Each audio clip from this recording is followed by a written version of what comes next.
When I got home that night, I heard my wife whispering on the phone to her mother, "I can't stay with a broken man. I deserve better." Those words were the spark that set off a legal battle and would turn everything against her in a way she never saw coming. Let me tell you the whole story, but first, make sure to subscribe to the channel and hit that bell. Your support helps this channel grow and helps more men like us find strength and resilience through stories like this. My name is Edward Harris. I'm 34 years old, and I teach history at a high school in Boston. Vanessa Clark was working as a sales consultant at a luxury jewelry store when we met 4 years ago. She had a sparkle in her eyes that lit up any room and a warm way of talking about our future plans, at least in the beginning. When we were dating, she genuinely seemed happy with our simple dates. Dinner at home, movies on the couch, walks through the city parks on Sundays. We got married after a year of dating. Those first few months were exactly what I had hoped for, waking up next to someone I loved who seemed to love me for who I was. Vanessa still smiled when I came home with cheap flowers from the grocery store, or when we cooked dinner together with music playing in the background. We lived in a rented apartment in Cambridge. Nothing fancy, but it was our little place. I truly believed we were building something solid, built on companionship and mutual affection. The changes started out subtle, almost unnoticeable. Vanessa began making comments about the neighbors' cars, about the vacations her friends were taking, about the expensive restaurants she saw on social media. "Must be nice to travel without worrying about money," she would sigh while flipping through travel magazines. Or, "The couple in 4B just got a new car again." You know that feeling of being measured by the balance in your bank account every time you have a conversation?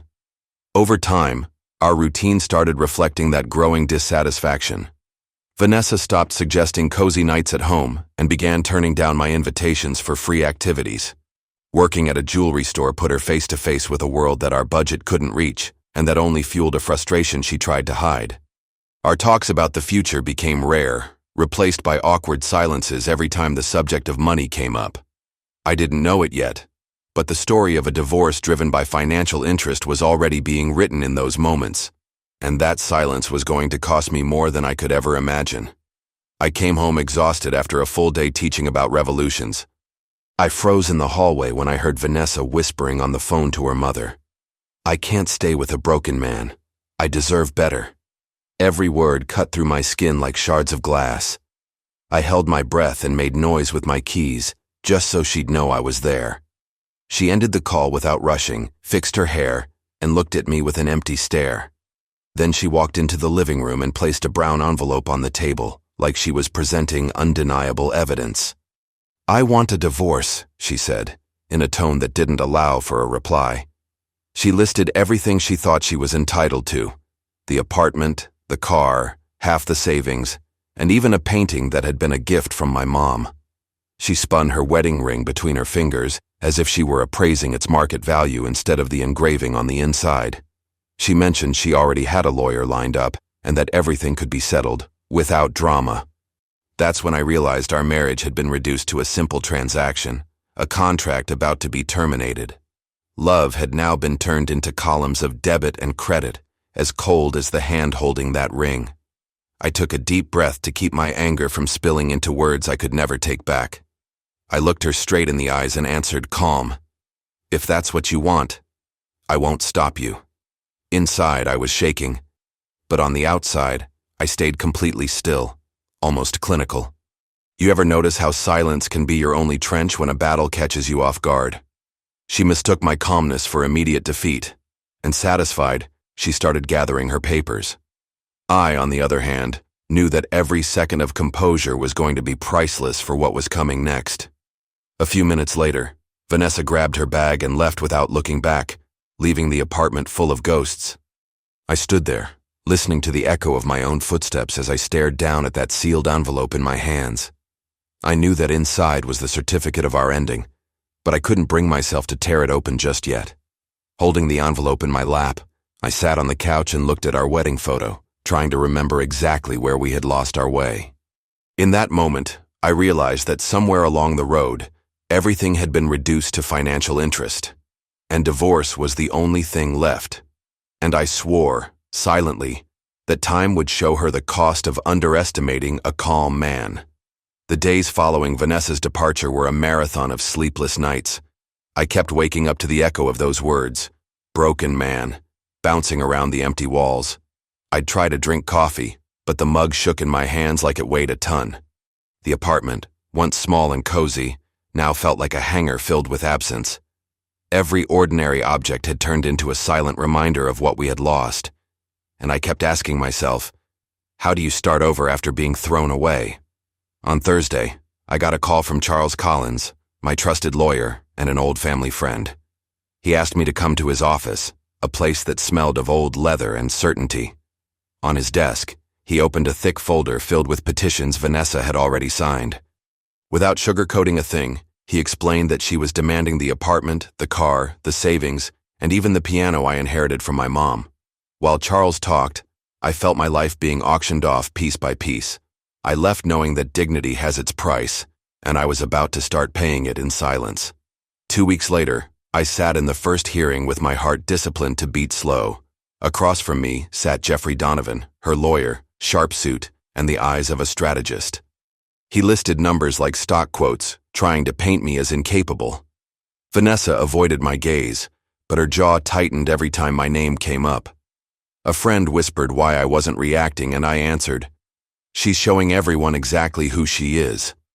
That's when I realized that a silent revenge after separation can start with nothing more than that kind of self-control. By the fourth session, while Donovan went through our statements down to the last cent, my phone buzzed. The message was short but heavy. "Edward, I heard what's going on. It's time." The number was from someone I hadn't spoken to in years, someone whose name still carried weight in my chest. For a moment, the murmur of the courtroom faded into a distant hum. I slipped the phone back into my pocket, keeping my face neutral, but something inside me shifted. A door opened within me, and strength I thought had been buried for good came rushing back. I left that courthouse with my back straighter than when I walked in. The wind on Beacon Street felt like it was pushing me forward instead of freezing me in place. There were people in my life Vanessa had no idea even existed. Chapters of my own story that I had forgotten. While she focused on dividing crumbs, I began to remember there were other kinds of wealth. Inside me, the struggle between resentment and purpose started to tilt in favor of something far stronger. I realized my next moves had to be made far from her sight. That night, I sat on the couch with the divorce envelope on my lap, feeling its edges like someone reading Braille made of memories. I ran my fingers over the frame of our wedding photo, searching for where that smile had disappeared, and I understood something. Maybe my wife will regret leaving a poor husband when she realizes not everything in life has a price tag. The real legal battle, the real twist in this divorce wasn't going to play out only in court. It was happening inside me, realigning priorities and waking up strengths I thought I'd lost. And for the first time in months, I fell asleep with the strange, certain feeling that the game was just beginning. That message wouldn't leave my mind, so I called back the next morning. A steady voice asked me to meet at a quiet cafe in Back Bay, without giving any details. I didn't tell Charles or anyone else. My gut told me this was something that needed to stay behind closed doors. As I walked down Commonwealth Avenue, I kept wondering why now, in the middle of the divorce. My stomach tightened with a mix of curiosity and unease. I got there 10 minutes early and ordered nothing but water. The man waiting for me seemed to know more about me than I knew about him. He introduced himself as someone who handled pending family matters. A strange phrase, but one that carried weight. He spoke about documents that needed to be reviewed, deadlines that were coming up, and decisions I'd soon have to make. He didn't mention amounts or specifics, only that my current marital situation opened up opportunities that hadn't been available before. I left with more questions than answers, but with one certainty.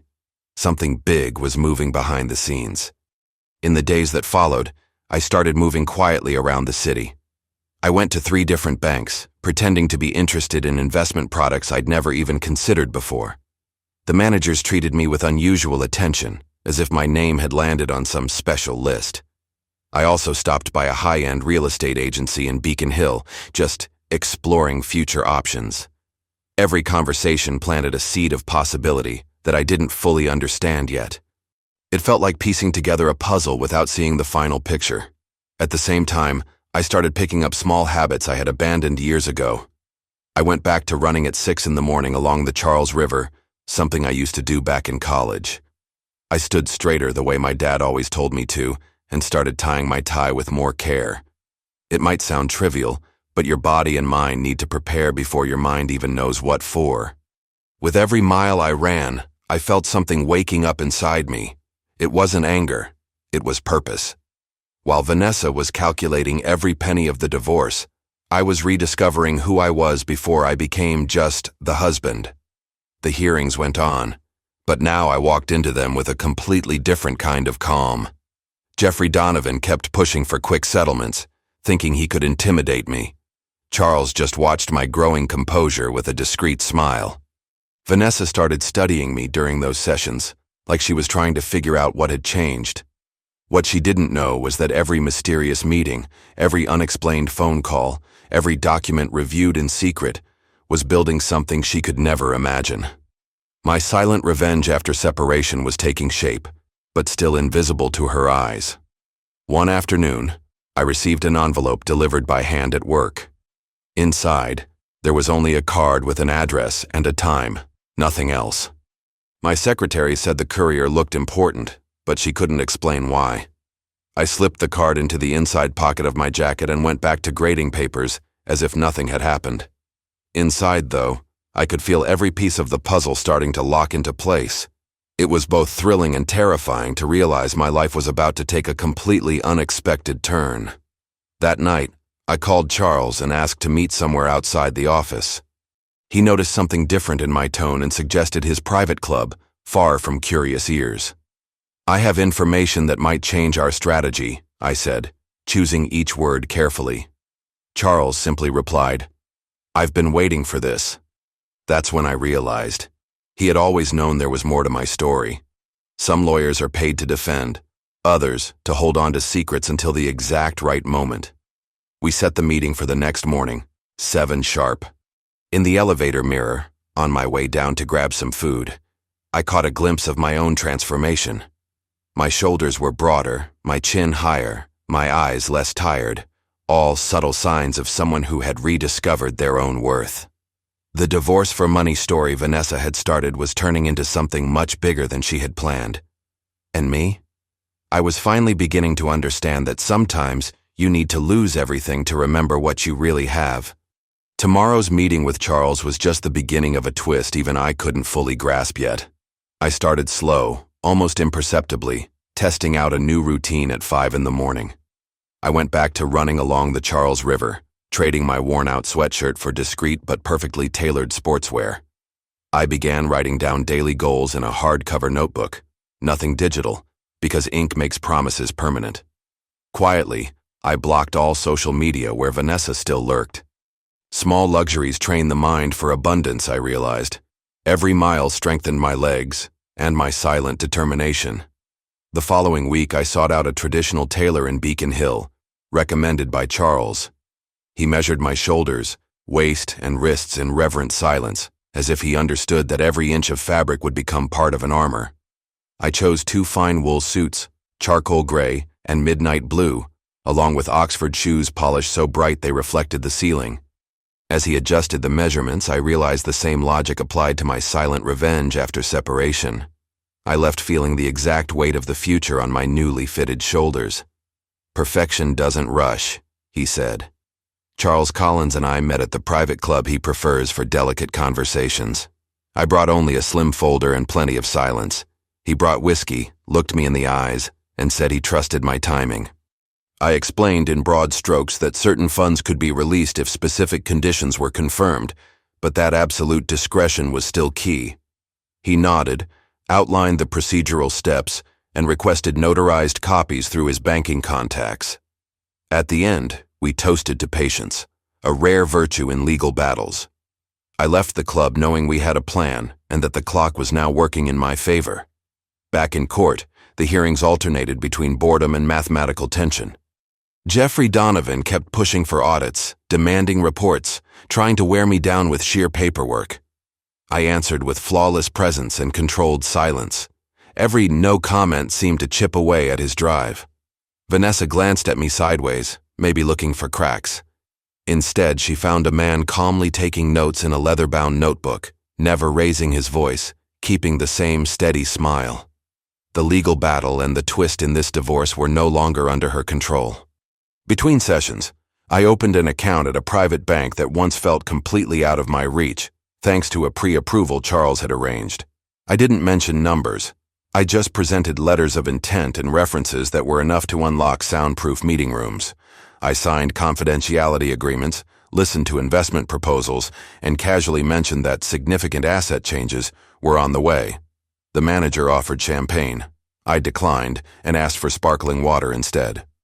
I left with a metal card and a temporary code, things that just days before I couldn't have even imagined having. I also met with an image consultant to fine-tune the kind of details no tailor ever notices. She talked about colors that project strength, frames that signal authority, and haircuts that leave no room for doubt. I took notes as if I were preparing a lecture on revolutions and booked an appointment with the busiest barber in town. 2 days later, the mirror reflected a familiar face, only sharper. The consultant smiled with approval and said, "Now you look like someone who was born to own a room." I thought of Vanessa and imagined the shock on her face when she saw that man sitting across from her in court. At the second-to-last hearing, I walked into the room wearing the midnight blue suit, a crisp white shirt, and the understated shine of my father's watch on my wrist. I sat down, folded my hands, and listened as Jeffrey rattled off demands as if he were still talking to the same ordinary teacher. Charles only stepped in when necessary. The rest of the time, my composure did the work. When the judge called a recess, I noticed Vanessa stayed seated for a few seconds longer, clutching her purse. She couldn't explain it, but something about the whole scene made her uneasy. After the hearing, I walked down a corridor lined with oak panels, catching my reflection in the dark glass along the way. Doormen, interns, even opposing attorneys looked away first, a clear sign of a quiet shift in hierarchy. It was the first time I physically understood what confidence does to posture. It reminded me of a class I once taught. Power rarely shouts, it whispers, and still it takes over the room. The feeling lasted only seconds, but it was enough to confirm one thing: I wasn't playing defense anymore. At home that night, I reviewed my schedule for the next day, the final hearing before the preliminary ruling. I laid out the charcoal suit, polished my shoes, and picked out the deep wine-colored tie the consultant said radiated resilient composure. Then I emailed Charles with a simple, "All set." He replied within minutes, "Perfect, let them talk." I closed the laptop with the calm of someone who knows they're in control of their own story. The Boston forecast promised clear skies, a sign or a coincidence, it didn't matter. I arrived early at the courthouse, crossing the grand hall lit by historic stained glass that cast the morning light in golden tones. Every step echoed firm and unhurried, as if the floor itself acknowledged me. A few yards ahead, Vanessa froze for a second when she saw me, her eyes widening before she forced her expression back into place. I gave her a slight half-smile and kept walking. At the courtroom door, I drew a deep breath, adjusted my cuffs, and pushed the heavy wooden door open. Nothing in that room revealed what she was about to find out, but everything on my face warned her. The tide had already turned. The final hearing was about to show the true cost of underestimating a calm man. The courtroom filled up even before the judge arrived, the stained glass filtering the light like an ancient temple. I sat beside Charles Collins, wearing my perfectly tailored charcoal suit, hands folded on the polished wooden table. Vanessa came in afterward, dressed in an impeccable suit but with restless eyes, carefully avoiding my face. Jeffrey Donovan arranged his papers with visible confidence, certain of another easy win.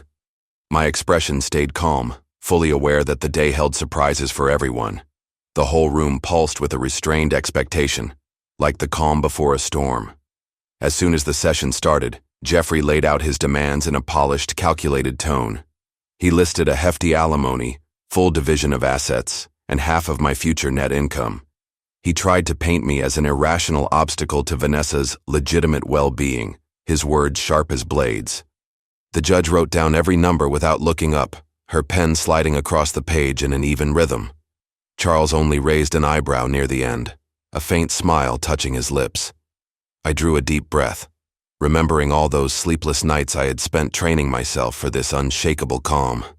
When Jeffrey finished his presentation, Charles calmly requested the floor. He handed the judge a sealed envelope with a gold crest, asking that it be read into the record. The wax seal snapped open with a sharp pop that echoed in the courtroom like a gunshot. Inside were notarized copies of the Harrington Family Legacy Fund, a trust established by my paternal grandparents. Printed right under the crest was my full name, Edward William Harrington, the last name I had set aside when I shortened it to Harris in college, trying to escape the weight of the fortune attached to it. The entire room held its breath as those two identities became one on official letterhead. The judge read the heading aloud and confirmed the difference between Harrington and the Edward Harris listed in the case file. Charles took the opportunity to explain that Harris was simply the shortened version I had chosen at 20 years old, a legal option that didn't alter inheritance rights. He also emphasized that the trust only releases its assets if the beneficiary is single or free from abusive clauses, a condition now being met by the ongoing divorce. Murmurs spread through the room as everyone understood that what had looked like concealment was, in fact, a legal safeguard imposed by the founders of the trust. Vanessa went pale, gripping her handbag as she absorbed the fact that the broken man was carrying a last name far wealthier than she had ever imagined. My posture didn't shift an inch. A sealed past had just been brought into the open. The so-called divorce for financial gain had just become something far bigger than Jeffrey had prepared for.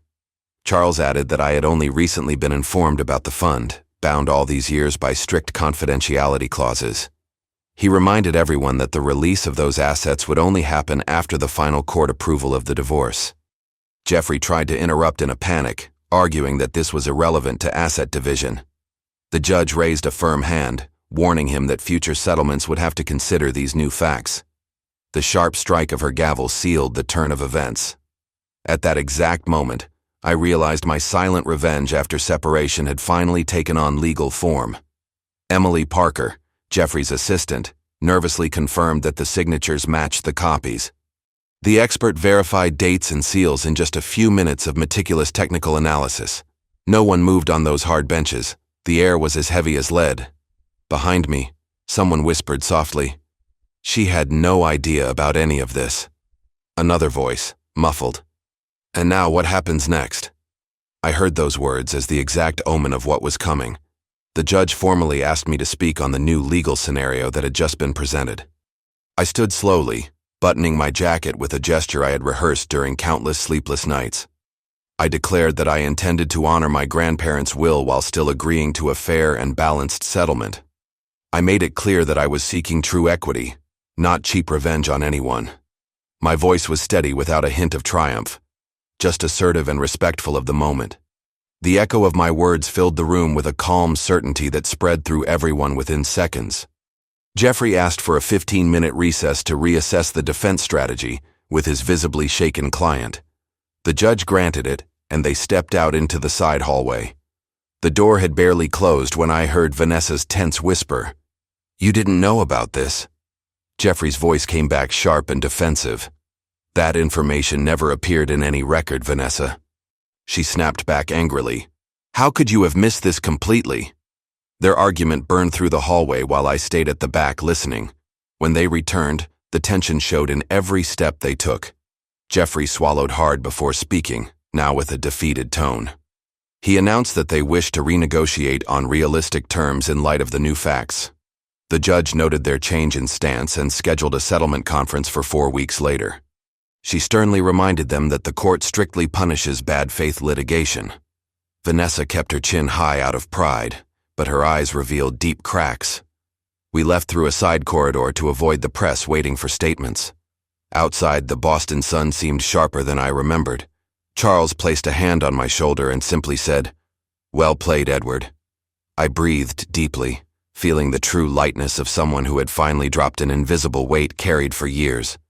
My phone buzzed with a short message. Proud is the word, sent from a hidden but familiar number. I put the phone away, knowing silence was still my best investment. Back at my empty apartment, I made chamomile tea with familiar automatic movements. While it cooled, I went through detailed notes in my hardcover journal. I wrote down specific topics for the next meeting with Charles about percentages and legal timelines. Planning, I realized clearly, had become my new form of daily unwavering prayer.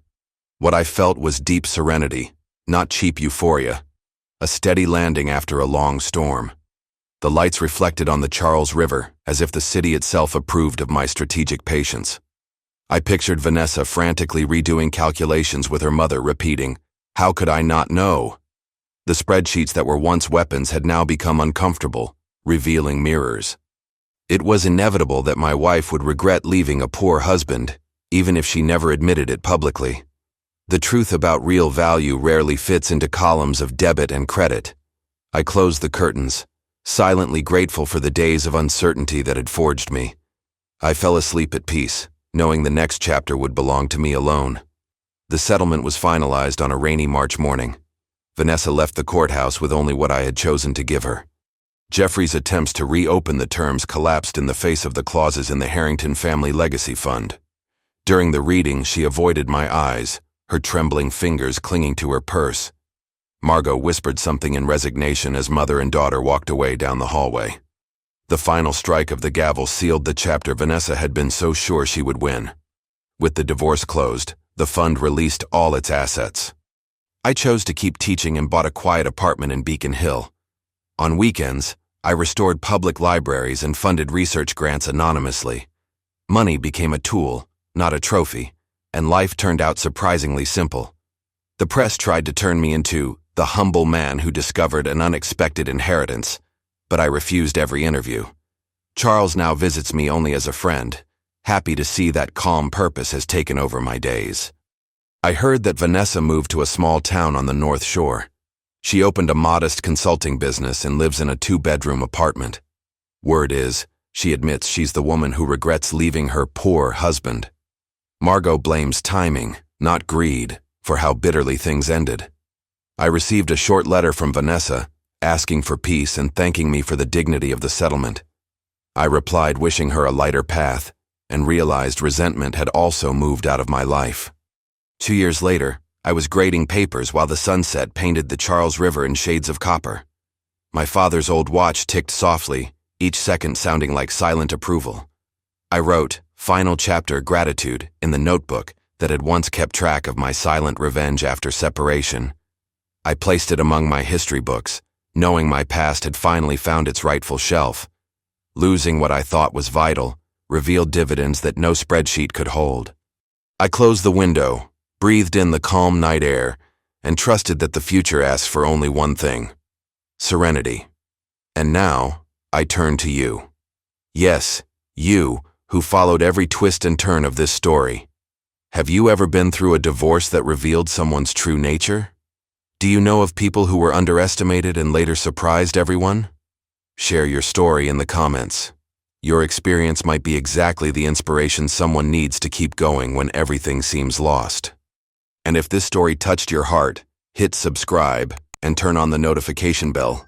Every day I share real stories of people who turned painful betrayals into victorious new beginnings, people who discovered that sometimes losing everything is the very first step to finding yourself. Stay strong on your journey. Dignity and patience always win in the end, even when the whole world bets against you.